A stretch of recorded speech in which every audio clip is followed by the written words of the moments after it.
What if the thing you've been running from your entire life was never trying to stop you? What if the voice that says, don't do this, the one that tightens your chest, floods your body with dread, and keeps you locked inside the life you've outgrown, isn't wisdom? What if it's a program? And what if underneath that program, quiet, steady, almost imperceptible, beneath the noise of the fear, there is another voice entirely? One that has been trying to guide you home since the moment you arrived in this body. Today, we're going to go deep on one of the most important distinctions a human soul can learn to make: fear versus intuition. Because getting this wrong has cost people their purpose, their freedom, their authentic life, and in some cases, their soul's entire reason for being here. So let's get it straight and get it right now. Let's start with fear, the most powerful control tool ever created. So before we talk about the difference, we need to talk about fear itself, because you cannot navigate something you don't fully understand. Fear is the single most effective tool of control ever wielded over a human being. Not because it is evil by nature. Fear, in its original form, is a brilliant biological gift, the flash of adrenaline that moves you out of the path of genuine danger, the instinct that sharpens your senses in the face of real, immediate physical threat. In that context, fear is intelligence. Fear is the body's love for its own survival. But that is not the fear most people are living with. What most people carry is something altogether different. It is a chronic, low-grade, perpetual state of threat response, not triggered by physical danger, but by manufactured danger, by systems that have studied with extraordinary precision exactly how to keep the human nervous system in a state of managed terror. Think about it. What has been the dominant frequency of your entire life experience in modern society? Threat, scarcity, danger, emergency, right? The news does not report the world. It curates the world for maximum fear response. The financial system is designed to keep you one missed paycheck from catastrophe, because financially terrified people are compliant people. Healthcare systems that profit from chronic illness rather than genuine wellness. Political systems that require an enemy, internal or external, to maintain their grip on power. And then, most insidiously of all, the social fear, the fear of judgment, of rejection, of standing out, of being wrong, of being cast out from the group. This is the fear that kills more dreams, silences more truth, and suppresses more genuine human potential than any other force in this earthly realm. They do not need chains when they have fear. A population living in chronic fear is a population that cannot think clearly, cannot access higher states of consciousness, cannot connect to genuine intuitive intelligence, and cannot remember who they are, which is exactly the point. So let's talk about what fear actually feels like in the body. So, how do you know when what you're feeling is programmed fear rather than genuine guidance, right? So, you start by learning to read the body, because the body never lies. The mind can be deceived, manipulated, and programmed. But the body, when you learn its language, is one of the most honest instruments available to a human soul. Programmed fear has a very specific signature. It is loud. It arrives with urgency, a sense that you must react, must decide, must do something right now. It does not give you space to think. It is designed that way because genuine thought, genuine reflection, genuine inner access is the enemy of fear-based control. It is future-oriented. Programmed fear almost always lives in what has not yet happened. It is the catastrophic projection, the worst case scenario played on repeat, the elaborately constructed disaster that exists entirely in the imagination, not in the present reality. It is contracting physically, psychologically, energetically. Fear makes you feel smaller. It closes you down. It narrows your vision to the immediate threat and shuts out everything else. In the body, you feel it as tightness in the chest, in the throat, the stomach, a clenching, a bracing, a pulling inward and away. It is loud and repetitive. Fear does not speak once and wait. It hammers you. It circles back. It escalates. It will not let the thought go because its entire function is to keep your attention locked on the perceived threat. And critically, programmed fear almost always arrives with a voice, the voice of a parent, a culture, a religion, a social group. People like us don't do things like that. What will they think? You're not qualified for this. This is too risky. Stay safe. Stay small. Stay here. That voice sounds like wisdom. It has the authority of experience. But listen carefully. It is not speaking from your soul. It is speaking from someone else's fear, installed in you so long ago you forgot that it wasn't yours. So, what does intuition feel like? So now let's talk about the other voice, intuition. Intuition is, in every esoteric and mystical tradition that has ever explored it, the soul's direct communication channel. It is the intelligence of your higher self, bypassing the noise of the conditioned mind and speaking directly to the awareness beneath it. And it feels completely different than fear. Intuition's quiet. It doesn't shout, it doesn't hammer or repeat or escalate. It speaks once, sometimes barely above a whisper, and then it waits patiently, knowing that you will either hear it or you won't, knowing that the choice is always yours. It is very present in the now oriented. Intuition almost never speaks about the distant future. It speaks about the now, this moment, this decision, this person in front of you. It is grounded in what is actually real, not in the catastrophic projections of an anxious mind. It is expansive. Where fear contracts, intuition opens.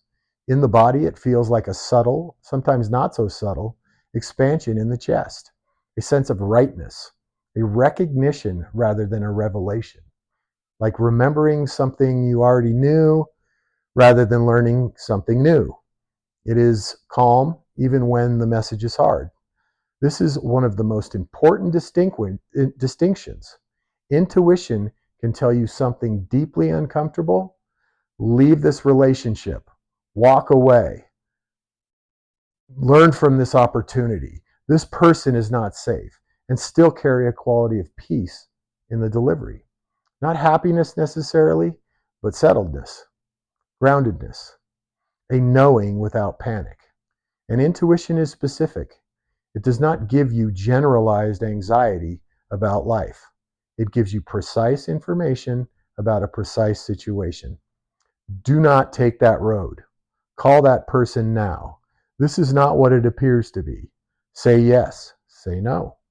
Clean, direct, specific. The mystics called it gnosis, direct knowing. Not knowledge acquired through study or experience or reasoning, but knowing that arrives whole from somewhere beyond the analytical mind. The Vedic traditions called it prajna, descendant wisdom. The Hermetic schools understood it as the soul's ability to access the intelligence of the universal field directly, when the noise of the lower mind is sufficiently quiet.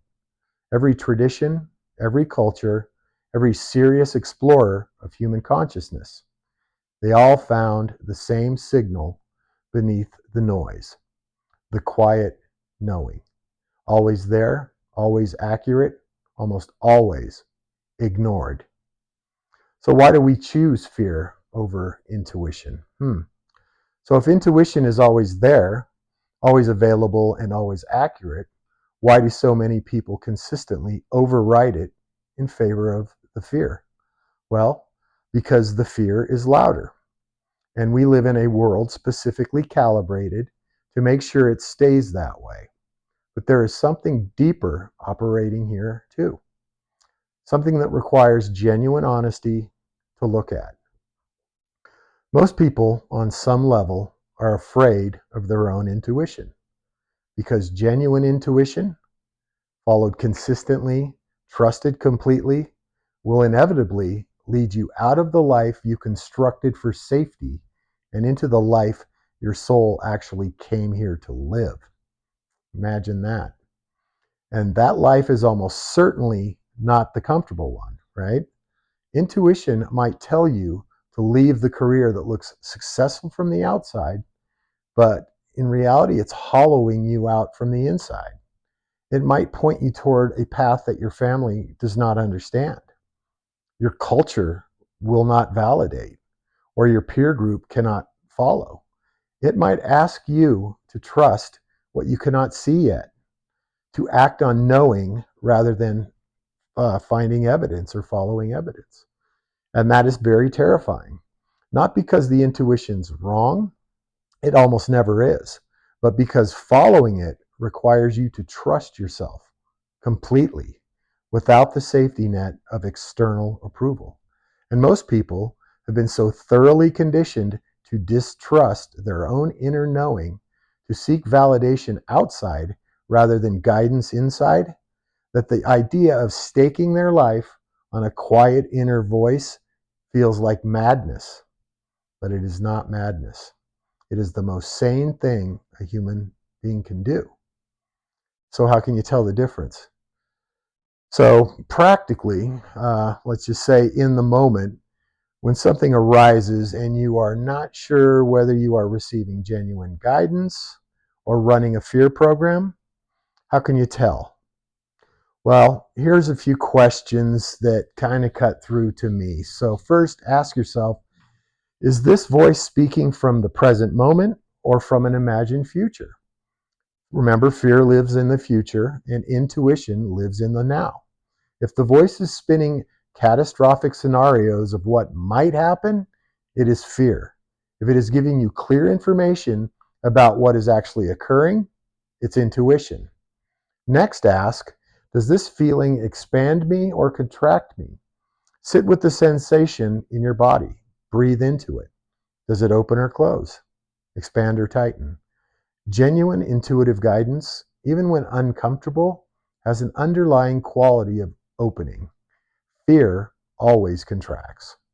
Next, ask, is this voice mine? Is it even mine? This one's profound. When you really listen to the fear voice, really pay attention to its tone, its language, its authority, whose voice does it actually sound like?